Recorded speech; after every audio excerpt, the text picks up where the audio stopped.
You heard the president says the economy is soaring, but if you look at our CBS News poll, more than half Americans think the economy is bad. What's the disconnect? Well, the disconnect is that the economy grew at a slower pace last year in 2025 than it did in 2024. And for us, consumers, our lived experience on the ground is not about economic numbers. It's about how much things cost. Yeah. The inflationary surge after COVID has pushed prices up.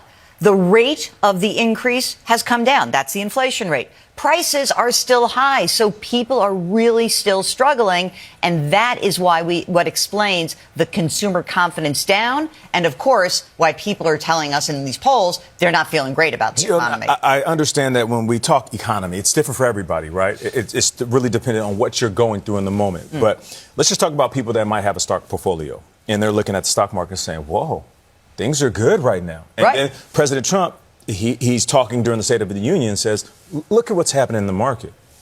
It's all because of me. So is there a disconnect there, or do we need to give credit where credit is due? We have always had this problem where the stock market is not the economy is not the stock market, okay? If you own a stock, you're among the 60% of Americans that owned a stock, a mutual fund. Sure, the market was up by more than 16% last year. Great. But that really means that your retirement account might have gone up a little bit. A lot of people can't access that money. Again, lived experience on the ground, prices, affordability, health care, child care, elder care, cost of education, cost of rent, all of these things, even the price in the grocery store. These are still the problems that people are confronting. Yeah. He also mentioned these Trump accounts.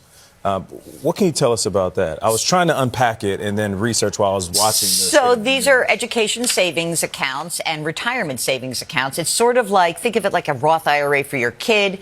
$1,000 goes in for every child born starting last year for the next 3 years. You have to apply for it, but it sounds like a good thing. It is a great thing. It's a great thing. It really is a great thing. Yeah. You can do it during tax season, by the way, but it opens up in July. Okay. And parents and employers can add to those accounts. Just if everybody has a kid in the last year or going forward the next 3 years, it's a really good thing to have. It has some special tax treatment. If you're really trying to save for education yourself, though, those Section 529 plans, they are the best way to save for education. I have 3 kids going to college. I love them. Yes. Look at that. And you're done with college, Gayle. How happy are you? Trump also claimed that tariffs could replace income tax. No. Absolutely not. There's no way. We're talking about the government taking in a couple $1 trillion in federal tax revenue. Last year, the administration brought in $300 billion of tariff revenue. And by the way, about 150 of that is going away because of the Supreme Court decision. So there is no chance that tariffs can replace income taxes. Sorry, gang, go pay your taxes.